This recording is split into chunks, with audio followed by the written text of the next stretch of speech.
Association of automobile കേരളയുടെ Chalode unit general ബോഡിയും ഭാരവാഹി തിരഞ്ഞെടുപ്പും 2021 മാർച്ച് 16 ചൊവ്വാഴ്ച രാവിലെ 9 മണിക്ക് ചാലോട് വ്യാപാരി ഭവനിൽ വെച്ച് നടന്ന ചടങ്ങിൽ കണ്ണൂർ ജില്ലാ കമ്മിറ്റി പ്രസിഡന്റ് CF രാജു ഉദ്ഘാടനം ചെയ്തു.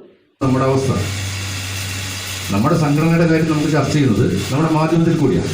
അതുമല്ല, ഈ സംഘടനയുടെ ഈ മാധ്യമം ഇവിടെ കേരളത്തിൽ കൂടി ഇത് ഓരോ മെമ്പർമാരും വാങ്ങുന്ന കൊടുത്തുകൂടി ഇത് പെൻഷനായിട്ട് എത്ര ലക്ഷം രൂപ ഇവിടെ നമ്മൾ കൊടുക്കുന്നറിയാം. നമ്മുടെ 60 വയസ്സ് കഴിഞ്ഞ ആൾക്കാർക്ക് എത്ര ലക്ഷം രൂപ പെൻഷൻ കൊടുക്കുന്നറിയാം. ഈ ഒരു കാര്യങ്ങളൊക്കെയാണ് നിങ്ങളത് മനസ്സിലാക്കുന്നത്. നാളെ നമുക്ക് പെൻഷൻ വേണ്ടേ? ഈ സംഘടന നമുക്ക് സർക്കാർ തരുന്നില്ലെങ്കിൽ സംഘടന പെൻഷൻ തരാൻ തയ്യാറാണ്. അപ്പോൾ തീർച്ചയായിട്ടും ഈ മാധ്യമം വാങ്ങിയാൽ മാത്രമേ, ഈ മാധ്യമത്തിൽ കൂടി ഒരുപാട് അറിവ് കിട്ടുന്നത് കൂടി മാത്രമേ നമുക്ക് ഇതിൽ കൂടി ഇങ്ങനെ ഒരു വലിയ പ്രവർത്തനങ്ങൾ കൂടി ഇതിന് പുറകിലുള്ള കാര്യം നമ്മൾ മനസ്സിലാക്കിയെടുക്കണം. ഞാൻ അധികം ദീർഘപക്ഷമൊന്നും കൊണ്ടുപോകുന്നില്ല. ഇവിടെ ചൂടുള്ള താളുമാണ്. ഇവിടെ എന്നെക്കാട്ടിയും പ്രസംഗിക്കാൻ വേണ്ടി അധികം ഞങ്ങളാരും അധികം ടൈം എടുക്കത്തില്ല. കാരണം എന്ന് വെച്ചാൽ ഒരുപാട് ദീർഘിപ്പിച്ച് കൊണ്ടുപോയിട്ട് നിങ്ങൾക്ക് കാര്യങ്ങൾ പറഞ്ഞ് മനസ്സിലാക്കുന്നത് ചെറിയ വാക്കുകൾ കാര്യങ്ങൾ പറഞ്ഞ് മനസ്സിലാക്കുമെന്നാണ് ഞങ്ങൾ ചെയ്യുന്നത്. അപ്പം ഞാൻ അധികം ഒന്നും ദീർഘിപ്പിക്കുന്നില്ല. എന്തായാലും ചാലോട് വിളിച്ച് ഇത്രയും പേരെയൊക്കെ സംഘടിപ്പിച്ച് ഇവിടെ ഈ മീറ്റിംഗ് വിളിച്ചതിൽ ഞാൻ നിങ്ങളെ എല്ലാവരെയും അഭിനന്ദിക്കുന്നു. പിന്നെ ഇനിയുള്ള അങ്ങോട്ടുള്ള പ്രവർത്തനങ്ങളും നല്ല രീതിയിലായിരിക്കണം. ഇലക്ഷൻ കാലമൊക്കെയാണ്. ഇലക്ഷൻ കാലത്ത് നമ്മളെ സംബന്ധിച്ചുള്ള ഒരു കാര്യവും നമ്മൾ തീരുമാനിക്കണം. നമ്മൾ നിയമസഭയിലൊന്നും നമ്മൾ വർഷാപ്പാരെ പറ്റി നിയമസഭയിൽ ആർക്കും അറിയില്ല. വണ്ടി എല്ലാവരും നന്നായിക്കൊണ്ട് പോകും. പക്ഷെ നിയമസഭയിൽ അറിയില്ല. വോട്ട് ചോദിക്കുമെന്ന് ഒരു കാര്യം ഇപ്പോൾ സ്ഥാനാർത്ഥിമാരെല്ലാം നിങ്ങളിലേക്ക് വരും, എല്ലാവരും വരും. ഒരു കാര്യം പറയണം, ചങ്ങായി നമ്മൾ വലിയ സംഘടനയെക്കുള്ള ടീമാണ്. ഞങ്ങൾ എഴുതി തരുന്ന കാര്യം നിയമസഭ വായിക്കാൻ പറ്റുമോ? ഉറപ്പുണ്ട് നിങ്ങൾക്ക്. അങ്ങനെ ഉറപ്പുള്ളവർ മാത്രം വോട്ട് കൊടുത്താൽ മതി. ഒന്നുമില്ല, ഞങ്ങൾ വർഷാപ്പുകാരാണ്, ഞങ്ങൾക്ക് വലിയ സംഘടനയാണെന്നുള്ള ഇവനെ ചെറുങ്ങനെ ബോധ്യപ്പെടുത്തിയേ. ഇപ്പം നാളെ ഈ വഴിക്ക് വരില്ല. ഞങ്ങളൊരു സാധനം എഴുതി തന്നു കഴിഞ്ഞാൽ നിങ്ങൾക്ക് നിയമസഭയെ കൊണ്ട് പാസ്സാക്കാൻ പറ്റും. നമ്മൾ ഒരുപാട് വർഷങ്ങളായിട്ട് ഒരുപാട് കാര്യങ്ങൾ ആവശ്യപ്പെട്ടുകൊണ്ടിരിക്കുക. അപ്പം ഈ ഇലക്ഷൻ കാലത്ത് നിങ്ങൾക്ക് നമ്മുടെ കാര്യങ്ങൾ നടപ്പിലാക്കാൻ പറ്റുന്ന, അതിന് കരുത്തുള്ള, നമ്മൾ പറഞ്ഞാൽ കേൾക്കുന്ന ആൾക്കാർക്ക് നിങ്ങൾ വോട്ട് ചെയ്യുക. അത് ഇന്ന പാർട്ടി ഞാൻ പറയുന്നില്ല. നിങ്ങളുടെ ചിലപ്പോൾ എൻ്റെ ഭാഗത്ത് ഇരിപ്പോൾ നിയോജകമണ്ഡലമാണ്, അതിവിടെ വന്നിട്ട് വോട്ട് ചെയ്തിട്ട് കാര്യമില്ല. അതിവിടെ ചോദിക്കുന്നില്ല. അപ്പോൾ ഞങ്ങളുടെ അവിടെ വന്ന സ്ഥാനാർത്ഥിയോട് ഞങ്ങൾ പറഞ്ഞിട്ടുണ്ട്, കാര്യങ്ങളൊക്കെ പറഞ്ഞിട്ടുണ്ട്. പിന്നെ ഞങ്ങൾ വോട്ടൊക്കെ ചെയ്യും. ഞങ്ങൾക്ക് നിങ്ങളോട് വലിയ താല്പര്യമൊക്കെയാണ്, കുഴപ്പമൊന്നുമില്ല. പക്ഷേ ഞങ്ങളുടെ കാര്യങ്ങൾ നിങ്ങൾ നിയമസഭയിൽ പറഞ്ഞിട്ടില്ലെങ്കിൽ വിടില്ലാത്ത തന്നെയാണ്. പിന്നെ ഞങ്ങളുടെ പഴയ MLA ഉണ്ടായിരുന്നു, കോട്ടയംകാരനാണ്. അയാൾ രാവിലെ വന്ന വൈകുന്നേരം പോകുമായിരുന്നു. ഇപ്പോൾ അയാൾ ഇപ്രാവശ്യം നിൽക്കുന്നില്ല, ഇവിടെ തന്നെയുള്ള ആളെ നിൽക്കുന്നത്. അപ്പോൾ അയാളുടെ വീടും ഞങ്ങൾക്കറിയാം. അതുകൊണ്ട് ഞങ്ങൾ കാര്യങ്ങൾ എഴുതി കൊടുക്കാൻ വീട്ടിൽ പോകും, അത് നിയമസഭയിൽ എത്തിച്ചിരിക്കണം. നമ്മുടെ കാര്യങ്ങൾ നടപ്പിലാക്കിയേ പറ്റൂ. അപ്പോൾ അങ്ങനെയുള്ള കാര്യങ്ങൾ നമ്മൾ കേരളത്തിലെ വലിയൊരു സംഘടനയാണ്, ലക്ഷക്കണക്കിന് പേര് തൊഴിൽ ചെയ്യുന്ന മേഖലയാണ്. അപ്പോൾ നമ്മുടെ സംഘടനയുടെ ശക്തിയും വിവരങ്ങളും അവരോട് പറഞ്ഞ് മനസ്സിലാക്കിക്കൊണ്ട് നമ്മുടെ ചാലോട് യൂണിറ്റ് നിങ്ങൾ വളരെ ശക്തിയായിട്ട് മുന്നോട്ട് കൊണ്ടുപോകണമെന്ന് മാത്രം പറഞ്ഞുകൊണ്ട് എൻ്റെ വാക്കുകൾ നിർത്തുന്നു. നന്ദി, നമസ്കാരം. പരിപാടി ഉദ്ഘാടനം ചെയ്തതായി അറിയിച്ചുള്ളൂ. Chalode unit secretary Sathyan PV സ്വാഗതവും ചാലോട് യൂണിറ്റ് പ്രസിഡന്റ് മനോജ് കുമാർ MS-ന്റെ അധ്യക്ഷതയിൽ രത്നദാസ് KV കണ്ണൂർ ജില്ലാ കമ്മിറ്റി സെക്രട്ടറി സംഘടനാ വിശദീകരണവും KA ജോസഫ് ഇൻഷുറൻസ് വെൽഫെയർ ബോധവൽക്കരണ ക്ലാസും നൽകി. സംസ്ഥാന training board member EV Balakrishnan training വിശദീകരണവും, യൂണിറ്റ് സെക്രട്ടറി സത്യൻ PV പ്രവർത്തന റിപ്പോർട്ട് അവതരണവും, യൂണിറ്റ് ട്രഷറർ ബിജു EK വരവ് ചെലവ് കണക്ക് അവതരണവും, Mattannur unit president Biju KP ആശംസയും, പുതിയ ഭാരവാഹികളായി പ്രസിഡന്റ് ബിജു EKയും Sathyan PV secretary treasurer Pramod Aയും തിരഞ്ഞെടുക്കപ്പെട്ടു. ജോയിന്റ് സെക്രട്ടറി സനൽകുമാർ നന്ദിയും പറഞ്ഞു. വേഗതയേറിയ ലോകത്ത് തിരക്കിന്റെ ചക്രവാളങ്ങളിൽ വാഹനങ്ങളുടെ സങ്കീർണമായ യന്ത്രഘടനയിൽ ഊടും പാവും നെയ്യുന്നവരാണ് മെക്കാനിക്കുകൾ. അത്യാഹിത മേഖലയിലെ ദൈവദൂതരായി എത്തുന്ന വൈദ്യശാസ്ത്ര വിശാരദന്മാർ തന്നെയാണ് മെക്കാനിക്കുകൾ. കൂട്ടിച്ചേർക്കപ്പെട്ട ലോഹഭാഗങ്ങളിൽ തന്മയത്വത്തോടെ തച്ചന്റെ കയ്യൊതുക്കത്തിൽ ശുശ്രൂഷകന്റെ സൂക്ഷ്മതയിൽ ഗതിവേഗമൊരുക്കുന്ന അവരുടെ സാമർഥ്യം ശ്രദ്ധേയമാണ്. ചക്രം തകർന്ന് നിശ്ചലമാവുന്ന ചേതനേറ്റ വാഹനങ്ങൾക്ക് ജീവനമേകുന്ന മിടുക്കിന്റെ കലാശാലകൾ എന്നും നമ്മുടെ ആശാകേന്ദ്രങ്ങൾ തന്നെയാണ്. കൂടുതൽ നൂലാമാലകളൊന്നുമില്ല. ചികിത്സ ചെയ്ത ഡോക്ടറുടെ അടുത്ത് നമ്മുടെ സംഘടന തയ്യാറാക്കിയ ഒരു വെൽഫെയർ ആപ്ലിക്കേഷൻ ഫോം ഉണ്ട്. അത്തരം ഫോമുകളൊക്കെ നിങ്ങൾക്ക് യൂണിറ്റ് ഭാരവാഹികളുമായിട്ട് ബന്ധപ്പെട്ട് കഴിഞ്ഞാൽ കിട്ടും. അത് നിങ്ങൾ ഡിസ്ചാർജ് ചെയ്തതിന് ശേഷം അടുത്ത ഒരു വിസിറ്റിന് പോകുമ്പോൾ ആ ആപ്ലിക്കേഷൻ ഫോമുമായിട്ട് ഡോക്ടറുടെ അടുത്ത് പോവുക. ആ ഡോക്ടർ അത് ഫില്ലപ്പ് ചെയ്ത് ഒപ്പും സീലും വെച്ച് തരും. അതിൻ്റെ കൂടെ നിങ്ങൾ ആ ഹോസ്പിറ്റലിൽ നിന്നും നിങ്ങൾക്ക് കിട്ടിയ ഡിസ്ചാർജ് സമ്മറിയുടെയും ആ അവിടെ നിങ്ങൾ ചെലവഴിച്ച ബില്ലുകളുടെയും ഒറിജിനൽ രേഖകൾ വെച്ചിട്ട് ഈ ഡോക്ടർ തന്ന ആപ്ലിക്കേഷൻ ഫോം ഫില്ലപ്പ് ചെയ്ത് തന്ന അതും ഡിസ്ചാർജ് സമ്മറിയും ബില്ലുകളും മാത്രം മതി നമ്മുടെ സംഘടനയുടെ ഫണ്ടിൽ നിന്ന് കിട്ടാനുള്ള ആനുകൂല്യത്തിന് വേണ്ടിയിട്ട്. അത് സമർപ്പിച്ചാൽ മാത്രം മതി. ഇനി അത് മരണമാണെങ്കിൽ, മരണാനന്തര ആനുകൂല്യത്തിന് വേണ്ടിയിട്ടാണെങ്കിൽ ഡോക്ടറെ കാണാൻ പോകേണ്ട ആവശ്യം പോലുമില്ല. നിങ്ങൾ ആ വെൽഫെയർ ഫോം സ്വയം നിങ്ങളുടെ മെമ്പറുടെ, മരണമടഞ്ഞ മെമ്പറുടെ കുടുംബാംഗങ്ങൾക്ക് വേണ്ടിയിട്ട് യൂണിറ്റ് ഭാരവാഹികൾ അത് ഫില്ലപ്പ് ചെയ്ത് അതിൻ്റെ നോമിനിയുടെ അടുത്ത് പോയി ഒരു ഒപ്പും വാങ്ങിച്ചിട്ട് ഡെത്ത് സർട്ടിഫിക്കറ്റിൻ്റെ ഒരു കോപ്പിയും കൂടെ വെച്ച് കഴിഞ്ഞാൽ അത് മരണാനന്തര ആനുകൂല്യത്തിന് വേണ്ടിയിട്ട് നമ്മുടെ സംഘടനയുടെ യൂണിറ്റ് ഭാരവാഹികളെ ഏൽപ്പിക്കുക. അവരത് ജില്ലാ വെൽഫെയർ ബോർഡിന് ഏൽപ്പിക്കും, ജില്ല അത് സംസ്ഥാനത്ത് ഏൽപ്പിക്കും. വളരെ പെട്ടെന്ന് തന്നെ നിങ്ങൾക്ക് അതിൻ്റെ ചെക്ക് പാസ്സായി കിട്ടുകയും ചെയ്യും. ഇനി ഇൻഷുറൻസിനാണെങ്കിൽ കുറച്ച് നൂലാമാലകളുണ്ട്. ഏറ്റവും കൂടുതൽ നിങ്ങൾ ശ്രദ്ധിക്കേണ്ടത്, ഇന്ന് ഇൻഷുറൻസ് കമ്പനിയുടെ ഏറ്റവും കടുത്ത ഒരു നിബന്ധന, ഡിസ്ചാർജ് ചെയ്ത് 10 ദിവസത്തിനകം ആപ്ലിക്കേഷൻ ഫോം ഇൻഷുറൻസ് കമ്പനിയുടെ മേശപ്പുറത്തുണ്ടായിരുന്നു. അതാണ് അവരുടെ ഒരു നിബന്ധന.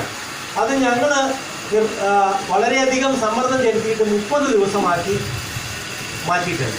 10 ദിവസം കൊണ്ടൊരു യൂണിറ്റിൽ നിന്നും ഈ സംഭവം ജില്ലയിലെത്തി, ജില്ലയിൽ നിന്നും സംസ്ഥാനത്തെത്തി, അത് ബ്രോക്കിംഗ് ഏജൻസിയുടെ കയ്യിലെത്തി ഇൻഷുറൻസ് കമ്പനിയുടെ മേശപ്പുറത്ത് എത്തുക എന്ന് പറയുന്നത് പോസിബിൾ അല്ല. അതുകൊണ്ട് 30 ദിവസം സമയം അനുവദിക്കണമെന്ന് നമ്മൾ ആവശ്യപ്പെട്ടതനുസരിച്ച് അവർ 30 ദിവസം സമയം തന്നിട്ടുണ്ട്. ചില കേസിൽ ഈ 30 ദിവസം കൊണ്ടും കൊടുക്കാൻ കഴിയാതെ വരുന്നുണ്ട്. എങ്കിൽ പോലും ഒരു 2-3 മാസത്തിനുള്ളിൽ കൊടുക്കുന്ന അപേക്ഷകളൊന്നും തന്നെ തള്ളിപ്പോകുന്നില്ല. പക്ഷെ അവിടെ ശ്രദ്ധിക്കേണ്ടത്, അപകടം റിപ്പോർട്ട് ചെയ്തിട്ടുണ്ടാകും. റിപ്പോർട്ട് ചെയ്തിട്ടില്ലെങ്കിൽ താമസം വരുത്തി സബ്മിറ്റ് ചെയ്യുന്ന അപേക്ഷ റിജക്റ്റ് ചെയ്യും. പിന്നെ അത് ഫോളോ അപ്പ് ചെയ്താലും പാസ്സായി കിട്ടാൻ വലിയ ബുദ്ധിമുട്ടാണ്. അത്തരത്തിലുള്ള ഏതാണ്ട് 70ഓളം ഫയലുകൾ കഴിഞ്ഞ കോവിഡ് കാലത്തൊക്കെ കൊറിയർ ഇല്ലാത്തതുകൊണ്ടൊക്കെ അയക്കാൻ പറ്റാതെ പോയതും, അതിന് മുമ്പേ ആൾക്കാർക്ക് അറിവില്ലാത്തതുകൊണ്ട് 1 കൊല്ലം 1.5 കൊല്ലമൊക്കെ യൂണിറ്റ് ഭാരവാഹികൾ വെച്ച് താമസിപ്പിച്ചതുമായിട്ട് ഏതാണ്ട് 70-75ഓളം ഫയലുകൾ. ഈ കഴിഞ്ഞ ആഴ്ചയിൽ ഞാൻ എറണാകുളത്ത് പോയിട്ട് ഞാനും ജനറൽ സെക്രട്ടറി പുതിയ പ്രസിഡന്റുകൾ കൂടിയിട്ട് ഇൻഷുറൻസിൻ്റെ റീജിയണൽ മാനേജറെ കാണാൻ വേണ്ടിയിട്ട് പോയി. ഇപ്പോൾ റീജിയണൽ ഓഫീസിൽ നിന്ന് അനുമതി കിട്ടിയാലേ അതിന് എടുക്കാൻ പറ്റുള്ളൂ എന്നാണ് നമുക്ക് പോളിസി തന്ന തിരുവനന്തപുരം ബ്രാഞ്ച് പറയുന്നത്. നെടുമങ്ങാട് ബ്രാഞ്ചിലായിരുന്നു നമ്മുടെ പോളിസി. എറണാകുളത്താണ് റീജിയണൽ ഓഫീസ്. എറണാകുളത്ത് പോയി മാനേജറെ കണ്ട് റിക്വസ്റ്റ് ചെയ്ത് ലെറ്ററും കൊടുത്ത് ലിസ്റ്റ് കൊടുത്തിട്ടുണ്ട്. അവരത് ആലോചിച്ച് പരിഗണിച്ച് ജെനുവിനായിട്ടുള്ളത് മാത്രം പാസ്സാക്കി തരാമെന്ന് പറഞ്ഞു. അവിടെയും അവർ പറഞ്ഞ ഒരു കടുത്ത നിബന്ധന, റിപ്പോർട്ട് ചെയ്തിട്ടുണ്ടെങ്കിൽ ഞങ്ങൾ പാസ്സാക്കി തരാം.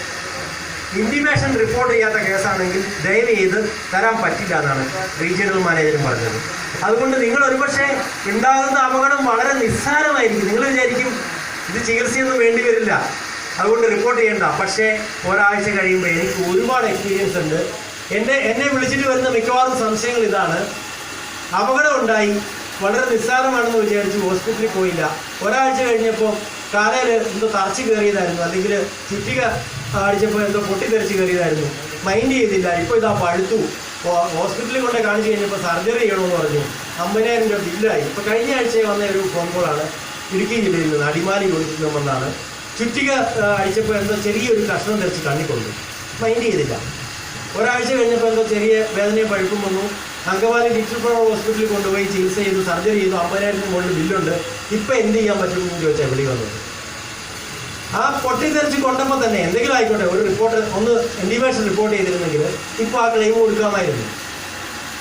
ഇനിയിപ്പോൾ അത് ബുദ്ധിമുട്ടാണ്. അപ്പോൾ അത്തരത്തിൽ നിങ്ങൾ ശ്രദ്ധിക്കുക. ചിലപ്പോൾ ഉണ്ടാകുന്ന സമയത്ത് നിങ്ങൾക്ക് നിസ്സാരവും തോന്നും. നിങ്ങൾ അങ്ങനെയുള്ള കാര്യങ്ങളിലൊക്കെ ശ്രദ്ധിക്കേണ്ടത്, അന്ന് തന്നെ ഡോക്ടറെ കാണാൻ പോയിട്ടില്ലെങ്കിൽ പിന്നീട് ഡോക്ടറുടെ അടുത്ത് ചെല്ലുമ്പോൾ ഇത് അപകടമാണെന്ന് ഡോക്ടറെ എഴുതി തരാൻ സാധ്യത വളരെ കുറവാണ്. അതുകൊണ്ട് അവിടെ ചെല്ലുമ്പോൾ കൃത്യമായിട്ട് പറയണം, ഇത്രാം തീയതി ഇന്ന സമയത്ത് ജോലി ചെയ്യുമ്പോൾ ഇന്ന സംഭവം നടന്നിരുന്നു, അന്ന് ഞാനത് മൈൻഡ് ചെയ്തില്ല, ഇപ്പോഴാണ് വേദന കൂടിയത്. അല്ലെങ്കിൽ ഡോക്ടറെ എഴുതി തരിക, ബാക്ക് പെയിൻ എന്നൊക്കെ പറഞ്ഞുകൊണ്ട് ഗിയർ ബോക്സ് പൊക്കിയപ്പോൾ നടുമുളുക്കി ഹോസ്പിറ്റലിൽ പോയി സർജറി ചെയ്യണമെന്ന് പറഞ്ഞൊക്കെ പറഞ്ഞ് പല കേസും വരാറുണ്ട്. ഡോക്ടർ എഴുതി കൊടുക്കുന്നത് ഡീജനറേറ്റീവ് ഡിസീസ് എന്ന് പറഞ്ഞിട്ടാണ്. അസ്ഥി തേയ്മാനം എന്നുള്ള അസുഖം ഇയാൾക്കുണ്ടാകും. പക്ഷേ ഈ ഗിയർ ബോക്സ് പൊക്കിയപ്പോഴാണ് അതിൻ്റെ ഒരു എഫക്റ്റ് ഉണ്ടായത്. നേരെ മറിച്ച് ഡോക്ടർ എഴുതുകയാണ്, ഗിയർ ബോക്സ് പൊക്കിയപ്പോൾ നട്ടലിന് അകലം സംഭവിച്ചു എന്നാണ് ഡോക്ടർ എഴുതിയെങ്കിൽ അപകടമാണ്, ക്ലെയിം ചെയ്യാൻ പറ്റും. അപ്പോൾ അങ്ങനെയൊക്കെയുള്ള പ്രശ്നങ്ങളില്ലാത്ത അങ്ങനത്തെ എക്സ്പീരിയൻസ് ഞാനത് നേരത്തെ അവരോട് എനിക്ക് എത്ര സമയം തരുമെന്ന് ചോദിച്ചത്. ഞാൻ ഇൻഷുറൻസുമായിട്ട് ബന്ധപ്പെട്ട എൻ്റെ എക്സ്പീരിയൻസും ഒരു ക്ലാസ് എടുക്കാനാണെങ്കിൽ 1/2 മണിക്കൂർ കൊണ്ട് ക്ലാസ് തീർക്കാം, 1 മണിക്കൂർ കൊണ്ട് തീർക്കാം, വേണമെങ്കിൽ ഒരു 8 മണിക്കൂറൊക്കെ വേണമെങ്കിൽ ക്ലാസ്. അപ്പോൾ അതുകൊണ്ട് ഞാൻ നിർത്തുകയാണ്. എക്സ്പീരിയൻസ് വെച്ച് പറയുകയാണെങ്കിൽ ഇങ്ങനെ പല ആളുകൾക്കും അലംഭാവം നിമിത്തം ആനുകൂല്യങ്ങൾ നഷ്ടപ്പെട്ട, അല്ലെങ്കിൽ പിന്നീട് കരച്ചിലും പിടിച്ചിലും കണ്ടിട്ട് നമ്മളൊക്കെ പിരിവെടുത്ത് കൊടുക്കേണ്ടി വരികയോ അല്ലെങ്കിൽ ഇങ്ങനെയുള്ള ആനുകൂല്യങ്ങൾ ഉണ്ടായിട്ടും പിരിവെടുക്കാനുള്ള മടി കൊണ്ട് പലപ്പോഴും ഭാരവാഹികളൊക്കെ പോക്കറ്റിൽ നിന്ന് 500 1000 എടുത്ത് കൊടുക്കുകയൊക്കെ ചെയ്യേണ്ട സിറ്റുവേഷൻസ് ഒക്കെ ഒരുപാട് ഉണ്ടായിട്ടുണ്ട്.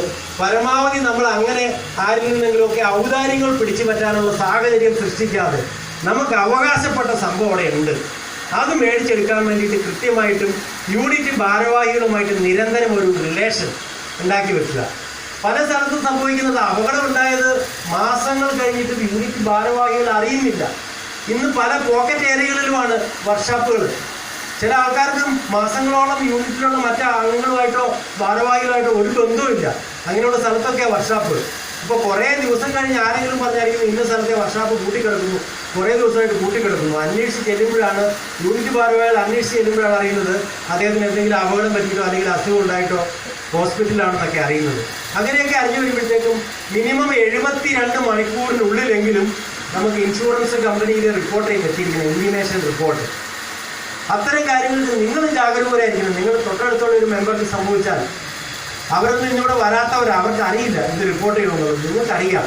നിങ്ങൾ ഇനിഷ്യേറ്റീവ് എടുത്തിട്ട് ആ കാര്യങ്ങളൊക്കെ യൂണിറ്റ് ഭാരവാഹികളുടെ ശ്രദ്ധയിൽപ്പെടുത്തുകയും അത് റിപ്പോർട്ട് ചെയ്യുകയും ചെയ്തുകൊണ്ട് അദ്ദേഹത്തിന് കിട്ടുന്ന ചിലപ്പോൾ ഒരു 1000 രൂപയാണെങ്കിൽ ആ 1000 രൂപ നമ്മൾ 142 രൂപയാണ് കഴിഞ്ഞ വർഷം പ്രീമിയം അടച്ചത്. 50,000 ആൾക്കാർക്ക് വേണ്ടിയിട്ട് അല്ല 35,000 ആൾക്കാർക്ക് വേണ്ടിയിട്ട് നമ്മൾ 50 ലക്ഷം രൂപ പ്രീമിയം അടച്ചു. അപ്പോൾ ഈ 50 ലക്ഷത്തിന് മുകളിലെങ്കിലും നമ്മൾ അറ്റ്ലീസ്റ്റ് ആൾക്കാർക്ക് വാങ്ങിച്ചു കൊടുക്കണ്ടേ? ഇല്ലെങ്കിൽ സംഘടനയ്ക്ക് നഷ്ടമല്ലേ? ഇന്ന് വരെ സംഘടനയ്ക്ക് കഴിഞ്ഞ 10 വർഷത്തിനിടയ്ക്ക് പ്രീമിയം അടച്ചതിനേക്കാൾ കുറവ് ക്ലെയിം ചെയ്യേണ്ട ഒരു വർഷം ഉണ്ടായിട്ടില്ല. ഈ കഴിഞ്ഞ വർഷം ഡെത്ത് കവറേജ് 5 ലക്ഷമാക്കി. ഈ കഴിഞ്ഞ വർഷം മാത്രമാണ് നമ്മുടെ ഡെത്ത് റേഷ്യോ ഏറ്റവും കുറഞ്ഞു കിട്ടുന്നത്. അതിന് മുമ്പത്തെ വർഷത്തെ കണക്കനുസരിച്ചാണെങ്കിൽ 1 കോടിക്ക് മുകളിൽ പോകുമായിരുന്നു ഈ കമ്പനിയുടെ. അതായത് 10-നും 20-നും ഇടയ്ക്ക് ഡെത്ത് ക്ലെയിമുകൾ കവർ ചെയ്തിരുന്നു നമ്മൾ. ഈ 2019 ഏപ്രിൽ മുതൽ 2020 വരെയുള്ള ആ ഒരു വർഷം ഏതാണ്ട് 20-നടുത്ത് ഡെത്തുകൾ, അപകട മരണങ്ങൾ നമ്മൾ റിപ്പോർട്ട് ചെയ്തിട്ടുണ്ട്. ഈ കഴിഞ്ഞ വർഷം ഇതുവരെ നമ്മൾ 5 ചെയ്തിട്ടുള്ളൂ. അതുകൊണ്ടാണ് കമ്പനിക്ക് ഇത്രയും ലാഭത്തിൽ കമ്പനി നിൽക്കുന്നത്. അടിക്കടി നമ്മുടെ പ്രീമിയം കൂടുന്നത് കൊണ്ടാണ്. നമ്മൾ അടയ്ക്കുന്ന പ്രീമിയത്തിൻ്റെ ഇരട്ടിയോളം നമ്മൾ ക്ലെയിം ചെയ്യുന്നുണ്ട് ഓരോ വർഷവും. അതുപോലെ തന്നെ നമ്മളിപ്പോൾ ഞാൻ നേരത്തെ സൂചിപ്പിച്ചത് 1 കോടി 34 ലക്ഷത്തോളം നമ്മൾ വെൽഫെയർ ഫണ്ടിലേക്ക് മാറ്റിയെങ്കിൽ നമ്മൾ പെൻഷനായിട്ടും സ്കോളർഷിപ്പായിട്ടും സ്വാഭാവിക അസുഖത്തിൻ്റെയും മരണത്തിൻ്റെയും ഇൻഷുറൻസ് പ്രീമിയം ഒക്കെ ആയിട്ട് ഒരു വർഷം കൊണ്ട് നമ്മൾ ഏകദേശം അത് തീർത്തെടുക്കുന്ന ഒരവസ്ഥയാണ് കഴിഞ്ഞ കുറേ വർഷങ്ങളായിട്ടുള്ളത്. അത് തികയാത്ത ഒരവസ്ഥയിലേക്ക് പോകുന്നതായിട്ട് സംഘടനയുടെ സംസ്ഥാന ട്രഷറർ എന്നുള്ള നിലയ്ക്ക് കഴിഞ്ഞ 4-5 വർഷത്തെ കണക്കുകൾ വെച്ചുകൊണ്ട് ഈ രീതിയിൽ പോയാൽ നമ്മൾ പ്രഖ്യാപിച്ച ആനുകൂല്യങ്ങൾ കൊടുക്കാൻ കഴിയില്ല എന്ന് മനസ്സിലാക്കിയപ്പോഴാണ് 720 രൂപയാക്കി 480 രൂപ ഉണ്ടായിരുന്ന മെമ്പർഷിപ്പ് വർദ്ധിപ്പിച്ചത്. അതിൻ്റെ മുഖ്യ പ്രതി ഞാൻ. ആ കണക്കുകൾ പരിശോധിച്ചുകൊണ്ട് അങ്ങനെ കൂട്ടിയിട്ടില്ലെങ്കിൽ ഇനി ഇത് നിലനിൽപ്പ് പോവില്ല എന്ന് മനസ്സിലാക്കിക്കൊണ്ട് അതിൻ്റെ പിന്നിൽ പ്രവർത്തിച്ച ആൾ ഞാൻ തന്നെയാണ്. എങ്കിൽ പോലും കൂടി അതിൻ്റെ റിസൾട്ട് നിങ്ങൾക്ക് 4-5 വർഷം കഴിയുമ്പോഴാണ് മനസ്സിലാവുക. ഇപ്പം നിങ്ങൾക്കൊക്കെ കഴിഞ്ഞ വർഷവും ഈ വർഷവും ഒരു ബുദ്ധിമുട്ടുണ്ടാവും. 480 ആയിരുന്നെങ്കിൽ പ്രശ്നമില്ലായിരുന്നു. ആ ജോസഫേട്ടൻ കാരണം അത് 720 ആയി എന്ന് നിങ്ങൾ ചിന്തിക്കുന്നുണ്ടെങ്കിൽ ടോമി തോമസ് സാറിനെ കുറിച്ച് നമ്മൾ ഒരു കാലത്ത് ഇങ്ങനെ ചിന്തിച്ചിരുന്നു.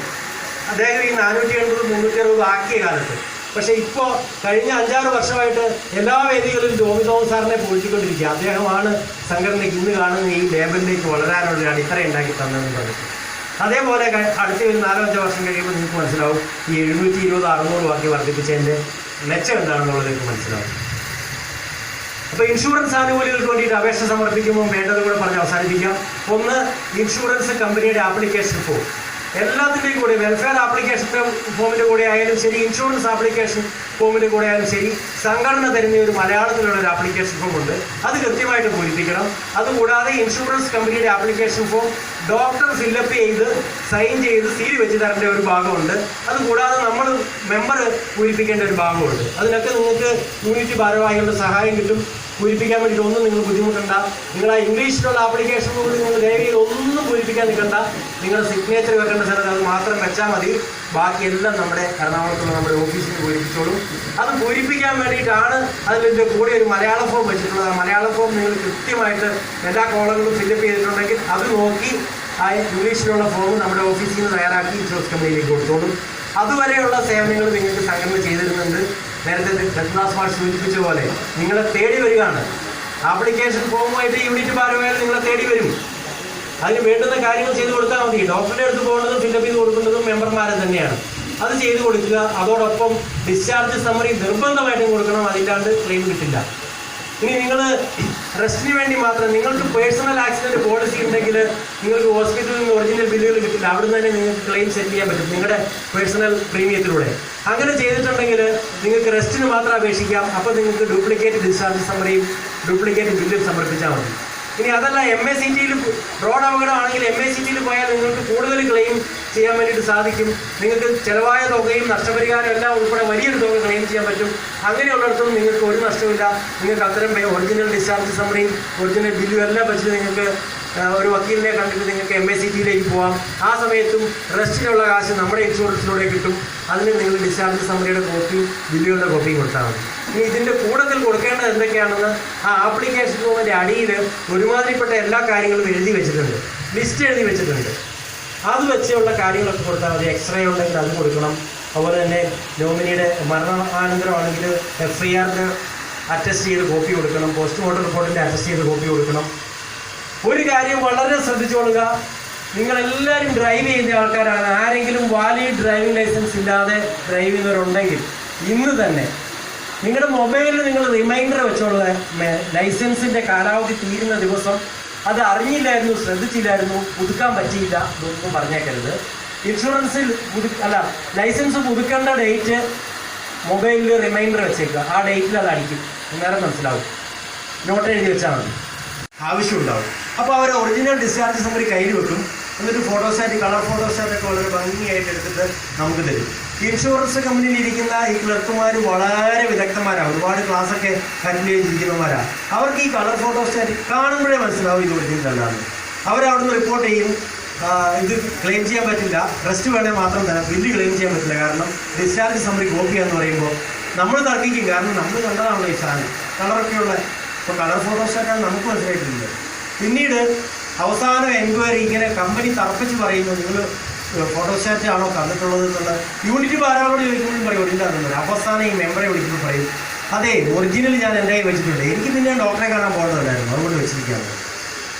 ഇത് കുറേ മാസങ്ങൾക്ക് ശേഷം ചിലപ്പോൾ ഒരു വർഷമൊക്കെ കഴിഞ്ഞായിരിക്കും ഈ ക്ലെയിം. ഇപ്പോൾ കഴിഞ്ഞ വർഷത്തെ കേസൊക്കെ ഞാൻ പറഞ്ഞില്ലേ 75ഓളം കംപ്ലയിൻറ്റ്സ് കിടക്കുന്നതിനകത്ത് പലതും ഈ തരത്തിൽ കുടുങ്ങി കിടക്കുന്നതാണ്. ഇപ്പോൾ ചോദിക്കുമ്പോഴാണ് പറയുന്നത് ഒറിജിനൽ എൻ്റെ കയ്യിൽ ഉണ്ടായിരുന്നു, ഇപ്പോൾ കാണുന്നു. ഒറിജിനൽ കയ്യിൽ വെച്ചു നിങ്ങൾക്ക് ഡോക്ടറെ കാണാൻ പോകാൻ വേണ്ടിയിട്ട് ഇൻഷുറൻസ് ആനുകൂല്യം കിട്ടണമെങ്കിൽ ഒറിജിനൽ ഡിസ്ചാർജ് സമ്മറി നിർബന്ധമാണ്. നിങ്ങൾക്ക് രണ്ട് ഓപ്ഷനുണ്ട്. ഒന്നെങ്കിൽ ഡോക്ടറെ കാണാൻ പോകാൻ വേണ്ടിയിട്ട് കളർ ഫോട്ടോസ്റ്റാറ്റ് എടുത്ത് വെക്കാം, എന്നിട്ട് ഹോസ്പിറ്റലിൽ ചെല്ലുമ്പോൾ വേണേൽ പറയാം എനിക്ക് ഇൻഷുറൻസ് ക്ലെയിം ചെയ്യാൻ വേണ്ടിയിട്ട് ഞാൻ ഒറിജിനൽ കൊടുത്തു, തുടർ ചികിത്സകൾക്ക് ഇതേ തരാൻ പറ്റും. ഇനി അത് അനുവദിക്കാത്ത ഏതെങ്കിലും ഹോസ്പിറ്റലാണെങ്കിൽ നിങ്ങൾക്കൊരു ലെറ്റർ വാങ്ങിച്ചു തരാം, ഇയാളുടെ ക്ലെയിം ഫോം സൈൻ ചെയ്ത് തരാൻ വേണ്ടിയിട്ട്. ഇയാളുടെ ചികിത്സ ഇനിയും കണ്ടിന്യൂ ചെയ്തുകൊണ്ടിരിക്കുകയാണ്, ചികിത്സ കഴിയാതെ ക്ലെയിം ഫോമോ ഡിസ്ചാർജ് സമ്മറിയോ ഒന്നും തരാൻ പറ്റില്ല എന്ന് ആ ഹോസ്പിറ്റലിൽ നിന്ന് എഴുതി വാങ്ങിക്കാം. അങ്ങനെ എഴുതി വാങ്ങിച്ചു കൊടുക്കുന്ന ചരിത്രമുണ്ട് നമുക്ക്. അങ്ങനെ എഴുതി വാങ്ങിച്ചു കൊടുത്തു കഴിഞ്ഞാൽ നിങ്ങൾക്ക് എത്ര മാസം വേണമെങ്കിലും താമസിപ്പിച്ചിട്ട് ഈ ഫോം കൊടുക്കാം. പക്ഷേ അന്നേരം ഒറിജിനൽ കൊടുക്കണം. അതുകൊണ്ട് അറിവില്ലായ്മ കൊണ്ട് ഒറിജിനൽ കയ്യിൽ വെച്ചിട്ട്